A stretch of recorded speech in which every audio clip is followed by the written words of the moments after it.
Guys, ഇന്ന് എൻ്റെ കയ്യിലുള്ളത് മോട്ടോറോളയുടെ Edge 15 Neo ആണ്. നമുക്കിതൊന്ന് അൺബോക്സ് ചെയ്ത് ഈ ഫോൺ എങ്ങനെയുണ്ടെന്ന് ഒന്ന് നോക്കാം. ആദ്യം തന്നെ ബോക്സ് ഓപ്പൺ ചെയ്യാം.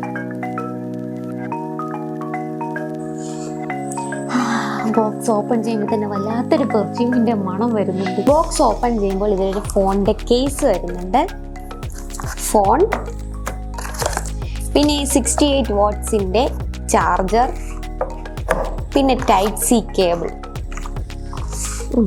പിന്നെ ഇതിൻ്റെ പാക്കേജിങ് നോക്കുകയാണെന്നുണ്ടെങ്കിൽ മറ്റു പല കമ്പനിക്കാരും പ്രകൃതി സംരക്ഷണം എന്നുള്ള പേരിൽ ചാർജർ ഒഴിവാക്കിയിട്ട് നമുക്ക് പ്ലാസ്റ്റിക് പാക്കേജിലാണ് ഫോൺ തരുന്നത്. എന്നാൽ അക്കാര്യത്തിൽ നമ്മുടെ മോട്ടോറോള തികച്ചും വ്യത്യസ്തനാണ്. പ്ലാസ്റ്റിക് ഫ്രീ പാക്കേജിംഗ് ആണ് തന്നിരിക്കുന്നത്, പകരം കൂടെ ചാർജറും നമുക്ക് തന്നിട്ടുണ്ട്. ഇങ്ങനെയാണ് പ്രകൃതിയെ സംരക്ഷിക്കേണ്ടത്. സാംസങ്ങും ആപ്പിളും ഒക്കെ ഇത് കണ്ടാൽ വളരെ നന്നായിരിക്കും. ഈ ഫോണിൻ്റെ ഡിസൈനിനെ കുറിച്ച് നോക്കുകയാണെന്നുണ്ടെങ്കിൽ മോട്ടോറോള ഇതിന് നൽകിയിരിക്കുന്നത് ഒരു വീഗൻ ലെതർ ബാക്കാണ്. ഇതിൽ 4 കളർ വേരിയൻറ്റ്സ് അവൈലബിൾ ആണ്. ഇതിൽ എൻ്റെ കയ്യിൽ വന്നിരിക്കുന്നത് ഒരു ലൈറ്റ് ഓറഞ്ച് അങ്ങനത്തെ ഒരു കളർ ഷെയ്ഡാണ്. മോട്ടോറോള ഇതിനെ പോയിൻഷ്യാന എന്നാണ് പറയുന്നത്. ഈ ഫോണിൻ്റെ ഡിസൈനൊക്കെ മറ്റ് മോട്ടോറോള ഫോൺസിനെ പോലെ തന്നെ സെയിം തന്നെയാണ്. എന്നാൽ ഇതിൽ വ്യത്യസ്തനാക്കുന്നത് എന്താണെന്ന് വെച്ചാൽ ഇതിൽ വരുന്നത് 6.4 ഇഞ്ചിൻ്റെ ഫ്ലാറ്റ് ഡിസ്പ്ലേ ആണ്. ഇതൊരു കോമ്പാക്ട് സൈസ് ആയതുകൊണ്ട് തന്നെ ഇത് യൂസ് ചെയ്യാൻ വളരെയധികം കംഫർട്ടബിൾ ആണ്. മറ്റ് കമ്പനീസും ഇതുപോലുള്ള കോമ്പാക്ട് സൈസ് ഫോൺസ് വിപണിയിൽ കൊണ്ടുവരണം എന്നതാണ് എൻ്റെ ഒരു ആഗ്രഹം. ഇനി നിങ്ങൾക്ക് കോമ്പാക്ട് സൈസ് ഫോൺസ് ഇഷ്ടമാണോ? നിങ്ങളുടെ അഭിപ്രായം എന്താണെന്നുള്ളത് താഴെ കമൻറ്റ് ബോക്സിൽ കമൻറ്റ് ചെയ്യുക. പിന്നെ ഇതുവരെ ചാനൽ സബ്സ്ക്രൈബ് ചെയ്യാത്തവർ എന്തായാലും ഇപ്പോൾ തന്നെ ചാനൽ സബ്സ്ക്രൈബ് ചെയ്യുക. ഇനി ഇതിൻ്റെ സ്പെക് നോക്കുകയാണെന്നുണ്ടെങ്കിൽ ഞാൻ നേരത്തെ പറഞ്ഞതുപോലെ 6.4 ഇഞ്ചിൻ്റെ 1.5K റെസൊല്യൂഷനിൽ വരുന്ന 120 ഹെർട്സിലെ LTPO AMOLED ഡിസ്പ്ലേ ആണ് ഇതിൽ വരുന്നത്. ഈ ഒരു പ്രൈസ് റേഞ്ചിൽ ആദ്യമായിട്ടാണ് ഒരു LTPO ഡിസ്പ്ലേ വരുന്നത്. ഇനി എന്താണ് LTPO എന്ന് വെച്ചാൽ 1 ഹെർട്സിനും 120 ഹെർട്സിനും ഇടയ്ക്ക് ഡൈനാമിക്കലി നമ്മുടെ യൂസേജിനനുസരിച്ചും സ്ക്രീനിലെ കണ്ടന്റിനനുസരിച്ചും റിഫ്രഷ് റേറ്റ് അഡ്ജസ്റ്റ് ആവും. ഇങ്ങനെ റിഫ്രഷ് റേറ്റ് അഡ്ജസ്റ്റ് ആവുന്നതുകൊണ്ട് ബാറ്ററി ലൈഫിലും ഇമ്പ്രൂവ്മെന്റ് ഉണ്ടാവും. പിന്നെ ഇതിൻ്റെ ബ്രസിൽസ് ഒക്കെ വളരെ തിന്നാണ്, യൂണിഫോം ആണ്. പിന്നെ 3000 നിറ്റ്സിൻ്റെ പീക്ക് ബ്രൈറ്റ്നസ്സും ഇതിൽ വരുന്നുണ്ട്.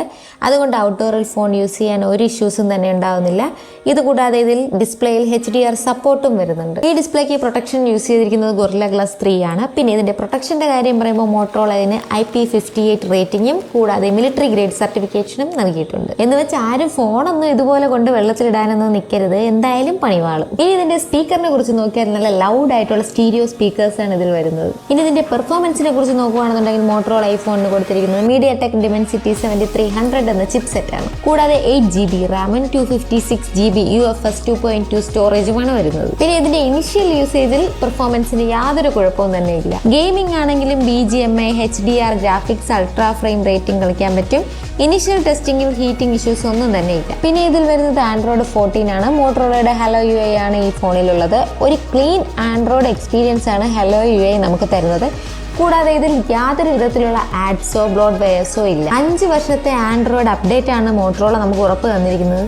സമയത്തിന് കിട്ടിയാൽ മതിയായിരുന്നു. പിന്നെ ഇതിൽ മോട്ടോറോളയുടെ Moto secure, smart connect, smart gestures ഇങ്ങനെ കുറെ യൂസ്ഫുൾ ആയിട്ടുള്ള ആപ്സും ഫീച്ചേഴ്സും കൂടി വരുന്നുണ്ട്. ഡെയിലി യൂസിൽ വേറെ കുഴപ്പമൊന്നും തന്നെ ഇല്ല. പക്ഷേ ക്യാമറ ആപ്പ് ഓപ്പൺ ചെയ്യുമ്പോൾ അല്പം ലാഗ് ഒക്കെ വരുന്നുണ്ട്. ഇതിന്റെ ഡീറ്റെയിൽ ആയിട്ട് ഇത് ടെസ്റ്റ് ചെയ്തതിനു ശേഷം ഇതിന്റെ റിവ്യൂ നമ്മൾ ചാനലിൽ അപ്ലോഡ് ചെയ്യുന്നതായിരിക്കും. ഇനി നമുക്ക് ക്യാമറാസിനെ കുറിച്ച് നോക്കാം. മോട്ടോറോള ഇതിൽ 3 ബാക്ക് ക്യാമറാസ് ആണ് കൊടുത്തിട്ടുള്ളത്. ഒരു 50 മെഗാ പിക്സലിൻ്റെ ഒരു മെയിൻ ക്യാമറയും 30 മെഗാ പിക്സലിൻ്റെ ഒരു അൾട്രാ വൈഡും പിന്നെ ഒരു 10 മെഗാ പിക്സലിൻ്റെ 3x ടെലിഫോട്ടോ ക്യാമറയുമാണ് വരുന്നത്. ക്യാമറ സാമ്പിൾസ് നോക്കുകയാണെന്നുണ്ടെങ്കിൽ അത്യാവശ്യം പഞ്ചി ആയിട്ടുള്ള കളേഴ്സൊക്കെയാണ് വരുന്നത്. അതുപോലെ ലോ ലൈറ്റിലും കുഴപ്പമില്ലാത്ത ഫോട്ടോസ് തന്നെയാണ് നമുക്ക് കിട്ടുന്നത്. ഇതിലെ അൾട്രാ വൈഡ് ക്യാമറ ഒരു മാക്രോ ക്യാമറ ആയിട്ട് നമുക്ക് യൂസ് ചെയ്യാം. ഫ്രണ്ട് ക്യാമറ നോക്കുകയാണെന്നുണ്ടെങ്കിൽ 32 മെഗാ പിക്സലിൻ്റെ ഒരു സെൽഫി ക്യാമറ വരുന്നുണ്ട്. ഫ്രണ്ടിലും ബാക്കിലും 4K 30 FPS വരെയുള്ള വീഡിയോസ് നമുക്ക് റെക്കോർഡ് ചെയ്യാവുന്നതാണ്. ഡീറ്റെയിൽഡ് ആയിട്ടുള്ള ക്യാമറ റിവ്യൂ ഉടനെ തന്നെ അപ്ലോഡ് ചെയ്യുന്നതായിരിക്കും. അതുകൊണ്ട് ഇതുവരെ ചാനൽ സബ്സ്ക്രൈബ് ചെയ്യാത്തവർ എന്തായാലും ഉടനെ തന്നെ സബ്സ്ക്രൈബ് ചെയ്യുക. ഇനി ഇതിൻ്റെ ബാറ്ററി നോക്കുകയാണെന്നുണ്ടെങ്കിൽ ഒരു 4310 mAh ബാറ്ററിയാണ് മോട്ടോറോള ഇതിൽ കൊടുത്തിരിക്കുന്നത്. കൂടാതെ ബോക്സിൽ ഒരു 68 വാട്ട്സിൻ്റെ ചാർജറും കൊടുത്തിട്ടുണ്ട്. പിന്നെ 15 വാട്ട്സിൻ്റെ വയർലെസ് ചാർജിങ് സപ്പോർട്ടും വരുന്നുണ്ട്. നോർമൽ യൂസിൽ ഒരു 5 to 6 hours വരെ സ്ക്രീൻ ഓൺ ടൈമും കിട്ടുന്നുണ്ട്. പിന്നെ ഈ ഫോണിൻ്റെ കൂടെ ബോക്സിൽ വരുന്ന ചാർജർ ഉപയോഗിച്ച് തന്നെ ചാർജ് ചെയ്യുമ്പോൾ 1 hourൽ തന്നെ നമുക്ക് ഫോൺ ഫുൾ ചാർജായി കിട്ടും. പിന്നെ ഇതിൻ്റെ പ്രൈസ് വരുന്നത് 22,999 ആണ്. പിന്നെ ഈ ഒരു പ്രൈസ് റേഞ്ചിൽ നമുക്ക് മോട്ടോറോള ഒരു ലോഡ് ഫീച്ചേഴ്സാണ് ഈ ഫോണിൽ തന്നിരിക്കുന്നത്.